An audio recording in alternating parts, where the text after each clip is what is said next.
Hello everyone, कैसे हैं आप सब लोग। स्वागत है आपका Ayushman Sharma English classes YouTube channel पर। और लास्ट लेक्चर में हम लोगों ने सिनोनिम्स को फोकस किया था और सेम आज के लेक्चर में भी हम लोग सिनोनिम्स को ही फोकस करेंगे और सीखेंगे कुछ नए वर्ड्स जो प्रीवियस ईयर में आए हुए हैं एसएससी के, और करेंगे अपनी तैयारी को और ज़्यादा मजबूत। तो ज़्यादा देर न करते हुए चलते हैं पहले क्वेश्चन की तरफ और देखते हैं वो हमसे क्या कह रहा है। इंडिग्नेशन। इंडिग्नेशन का मतलब क्या होता है? इंडिग्नेशन का मतलब होता है आपके मन में अगर कुछ नाराज़गी है, कुछ क्रोध है, कुछ रोष है, तो उसको इंडिग्नेशन बोलते हैं। नाराज़गी, क्रोध या रोष। ठीक है। अब इसका आपको सिनोनिम यानी सेम बताना है कौन सा होगा। तो कंटेम्प्ट। कंटेम्प्ट का मतलब क्या होता है? कंटेम्प्ट का मतलब होता है किसी का अपमान करना, किसी का तिरस्कार करना, ये कंटेम्प्ट होता है। तो देखते हैं इसका सिनोनिम क्या होने वाला है। कंटेम्प्ट। कंटेम्प्ट का मतलब होता है किसी का अपमान करना, तिरस्कार करना। तो अपमान करना या तिरस्कार करना सिनोनिम तो नहीं हो सकता घृणा का या नफरत का या रोष का, है ना। रोष, क्रोध, जो भी आपके है, बहुत सारी मीनिंग उसमें से एक। अब हेट्रेड माने क्या होता है? हेट्रेड माने होता है घृणा करना। ठीक है। जबकि इंडिग्नेशन का जो बाय डिफॉल्ट नेचुरल मीनिंग है वो क्या है? गुस्सा या क्रोध। लेकिन हेटेड का मतलब क्या है? नफरत करना, घृणा करना। तो ये भी सिनोनिम तो नहीं हो सकता।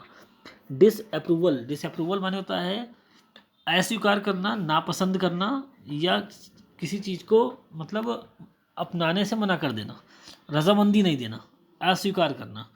तो डिसअप्रूवल कब से क्रोध का सिनोनिम होने लगा? यानी सी भी आंसर नहीं है। चलिए फोकस करते हैं। डी गया, सी गया, ए गया। अब समझ जाना आंसर क्या है। Option number B. एंगर माने होता है गुस्सा या क्रोध, और इंडिग्नेशन माने भी क्या होता है? गुस्सा या क्रोध।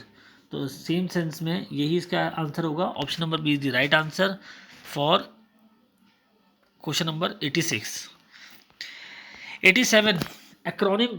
एक्रोनिम किसे कहते हैं? देखिए, एक्रोनिम को एक्चुअल में आपको बताऊं क्या होता है। जैसे मान के चलो एक फुल फॉर्म होती है, उस फुल फॉर्म के जो पहले लेटर्स होते हैं उनको ऐड करके या उनको मिला के एक शॉर्ट फॉर्म बना दी जाती है।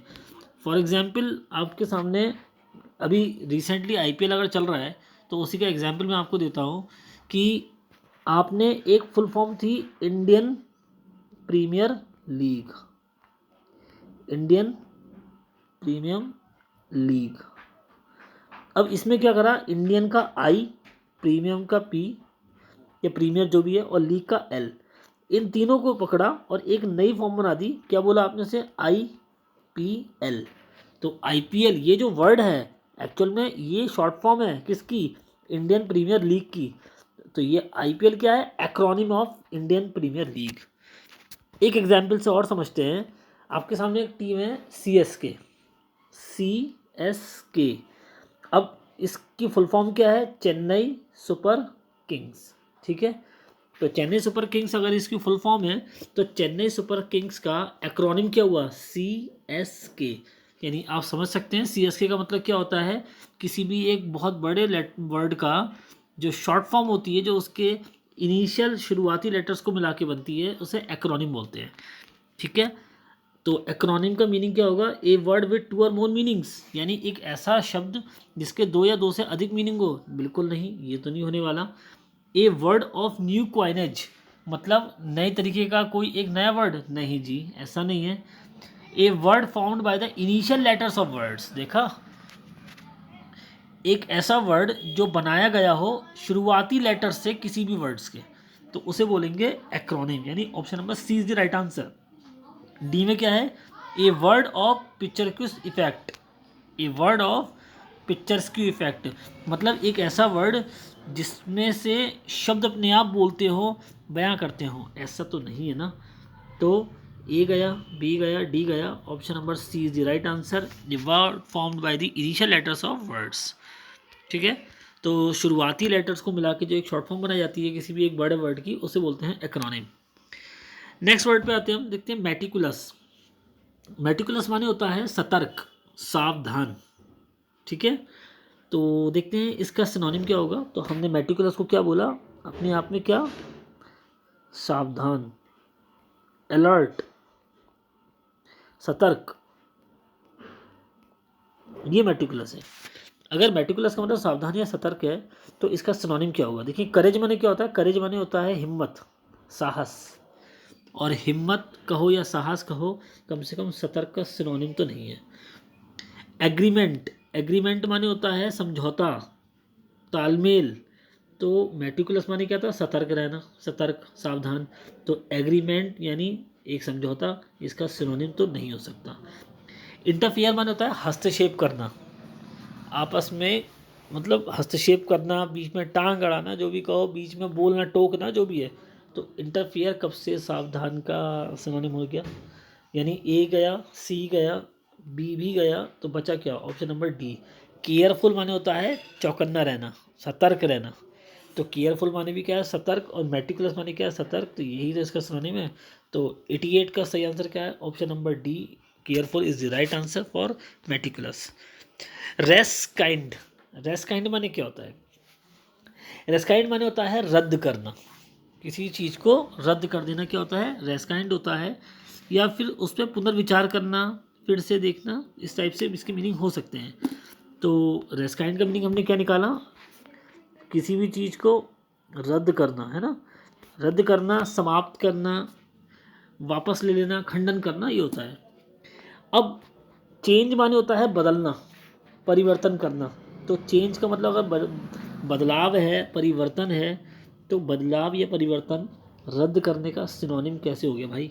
नहीं हो सकता ना, गया। सेकंड हम देखते हैं कौन सा हमारे पास में, रिकंसीडर। रिकंसीडर का मतलब होता है पुनर्विचार करना, दोबारा से उस चीज़ पे विचार करना। तो पुनः विचार रद्द करने का सिनोनिम कैसे हो जाएगा? सोचो आप, नहीं हो सकता। रिपीट, रिपीट माने क्या होता है? रिपीट माने होता है दोहराना, पुनः दोबारा बोलना। तो रिपीट अगर मतलब होता है दोबारा बोलना, पुनः वापस दोबारा बोलना, तो ये सिनोनिम तो नहीं हो सकता। यानी ऑप्शन नंबर बी रिवोक बचता है। रिवोक का मतलब होता है बिल्कुल लीगली, कानूनी रूप से, या बिल्कुल नियम के हिसाब से कैंसिल करना, रद्द करना। तो रिवोक माने भी क्या है? रद्द करना, खंडन करना। रेस्काइंड माने भी क्या है? रद्द करना, खंडन करना। तो रेस्काइंड का सिनोनिम क्या ही होने वाला है? Option number B is the right answer. ठीक है। आज के लेक्चर का लास्ट वर्ड देखते हैं कौन सा है? एंटीपैथी। एंटीपैथी माने होता है किसी से शत्रुता होना, किसी से दुश्मनी होना, नफरत करना, नापसंद करना, ये हो सकता है। तो चलिए, घृणा करना, नफरत करना, दुश्मनी रखना, शत्रुता, ये सारे एंटीपैथी है। तो इसका सिनोनिम क्या होगा ये देखते हैं। डिसऑनेस्टी। डिसऑनेस्टी माने होता है बेईमानी, बेईमानी करना। ठीक है, तुम्हारे अंदर बहुत डिसऑनेस्टी है, तुम्हारे अंदर बहुत बेईमानी है, तुम डिसऑनेस्ट हो, यानी तुम बेईमान हो, ये कहते हैं। तो एंटीपैथी का सिनोनिम यानी सेम, डिसऑनेस्टी कैसे हो सकता है आप खुद सोचिए, क्योंकि डिसऑनेस्टी का मतलब क्या है? बेईमानी। और एंटीपैथी माने नफरत करना, शत्रुता करना, किसी से घृणा करना। सिनोनिम तो नहीं लग रहा इसका ये। डिस्टरबेंस। डिस्टरबेंस माने होता है खलल पैदा करना। डिस्टर्बेंस माने होता है हंगामा करना, बाधा डालना, गड़बड़ी करना। तो डिस्टर्बेंस मतलब हो गया अगर खलल डालना, बाधा डालना, कब से सिनोनिम हो गया ये एंटीपैथी का। ठीक है। डिमॉन्स्ट्रेशन। डिमॉन्स्ट्रेशन माने होता है प्रदर्शन करना, कोई चीज़ करके दिखाना, किसी चीज़ का प्रकट करना। तो डिमॉन्स्ट्रेशन यानी प्रदर्शन करना, ये शत्रुता का सिनोनिम नहीं हो सकता। एंटीपैथी, शत्रुता, जाहिर तौर पे जब कोई आप व्यक्ति आपका शत्रु है तो आप उसे पसंद नहीं करते होगे। और अगर आप पसंद नहीं करते हो, आप डिसलाइक करते हो, तो डिसलाइक का मतलब भी तो ये होता है नापसंद करना, किसी से नफरत करना। और एंटीपैथी का मतलब भी वही है कि नापसंद करना, नफरत करना। तो एंटीपैथी का सिनोनिम क्या आया? डिसलाइक, यानी option number D is the right answer. तो ये थे आज के कुछ वर्ड्स। चलिए हम इनको दोबारा से एक बार रिवाइज कर लेते हैं जो भी थे हमारे। इंडिग्नेशन माने क्या था? इंडिग्नेशन माने था गुस्सा, क्रोध या रोष। तो इसका सिनोनिम क्या था? एंगर, यानी ऑप्शन नंबर बी। एक्रोनिम माने क्या था? एक ऐसा शॉर्ट फॉर्म जो इनिशियल लेटर से बना हो, किसी लंबे वर्ड के फॉर्म से। तो यानी option number C, a word form by the initial letters of words, इसको बोलते हैं एक्रोनिम। मेटिकुलस माने होता है सतर्क होना, सावधान होना। तो इसका सिनोनिम क्या था? केयरफुल, यानी ऑप्शन नंबर डी। रेस्काइंड माने होता है रद्द करना, बिल्कुल ख़त्म कर देना, खंडन करना। तो revoke, option number B is the right answer था इसका। रिवोक का मतलब भी होता है खंडन करना, रद्द करना। एंटीपैथी माने क्या होता है? एंटीपैथी माने होता है शत्रुता होना, नापसंद करना, घृणा करना। तो डिसलाइक भी यही मतलब रखता है। तो option number D is the right answer. जितने भी वर्ड्स आपने यहाँ पे पढ़े हैं, चलिए उनका हिंदी मीनिंग सीख लेते हैं। क्या कहते हैं वो आपसे। पहला वर्ड कौन सा देखिए, इंडिग्नेशन। तो इंडिग्नेशन का मतलब क्या था, नाराज़गी, क्रोध या रोष। अब इसके जो ऑप्शंस थे उसमें पहला ऑप्शन कौन सा था, हेट्रेड। तो हेट्रेड का मतलब भी क्या होता है, विरोध, घृणा, नफरत या बैर। एंगर माने नाराज़गी, गुस्सा या क्रोध। तो यहाँ भी नाराज़गी और क्रोध आ रहा है और यहाँ भी नाराज़गी और क्रोध आ रहा है, तो इंडिग्नेशन का सिनोनिम क्या था, एंगर ही था। डिसअप्रूवल माने क्या होता है, अस्वीकार करना, नापसंदगी करना, अनुमोदन करना। कंटेम्प्ट माने होता है तिरस्कार करना, अपमान करना किसी का, ठीक है ना। तिरस्कार या अपमान को कंटेम्प्ट बोलते हैं। तो यहाँ पे इंडिग्नेशन का सिनोनिम क्या था, एंगर। नेक्स्ट वर्ड हमारे पास में आया था एक्रोनिम।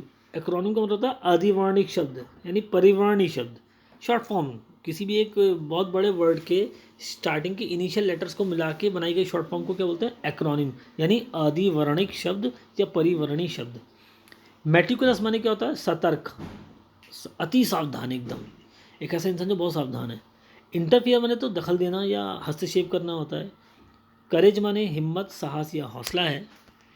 एग्रीमेंट माने समझौता, सहमति या शर्त। हाँ, केयरफुल माने होता है सावधान, चौकस, होशियार। तो केयरफुल ही क्या है राइट आंसर किसका, मेटिकुलस का, ये हमने देखा था। नेक्स्ट वर्ड हमारे पास में कौन सा आया था, रेस्काइंड। रेस्काइंड माने था रद्द करना, निरस्त करना, रोकना या तोड़ना। और इसका सिनोनिम क्या था, रिवोक। देखिए चेंज माने तो बदलाव होता है, परिवर्तन, ये तो हो नहीं सकता था। हाँ, रिवोक माने था रद्द करना, तो शायद रेस्काइंड का सिनोनिम यही था। रिपीट माने दोहराना, बार बार करना या पुनः कथन करना।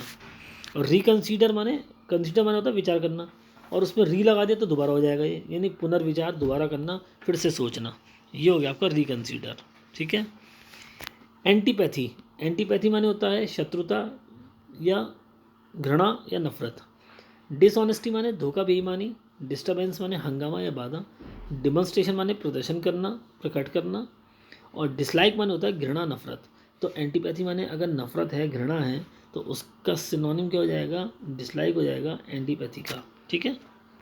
तो जितने भी यहाँ पे वर्ड्स थे आप इन्हें पॉज करके लिख सकते हैं, और पॉज करने के बाद दोबारा से इस वोकैब को रिवाइज करके आप कर सकते हैं। और मेरी आप लोगों से एक मतलब कहना चाहिए सजेशन है, एडवाइस तो नहीं होगी, एक सजेशन होगा। वो ये है कि जितने भी आपने लास्ट की वोकैब्स अब तक पढ़ ली हैं, आप उनके आई होप नोट्स तो बना रहे होंगे, तो आप उनका टेस्ट लगाएं या उनको रिवाइज करते रहें, जिससे आपको वो याद रहे। और बहुत जल्दी हम लोग अपना वोकैब का एक टेस्ट भी करेंगे, और देखते हैं उसमें बच्चे कितना स्कोर कर पाते हैं, कितने मार्क्स उनके आते हैं, ठीक है। तो आज के लिए इतना ही। आशा करता हूँ लेक्चर आपको पसंद आया होगा। पसंद आया है तो प्लीज़ इसको लाइक करें, चैनल को सब्सक्राइब करें, और ज़्यादा से ज़्यादा स्टूडेंट तक वीडियो को शेयर करें। आज के लिए इतना ही, मिलते हैं आप लोगों से अगली क्लास में, तब तक के लिए best of luck. Thank you much बच्चों।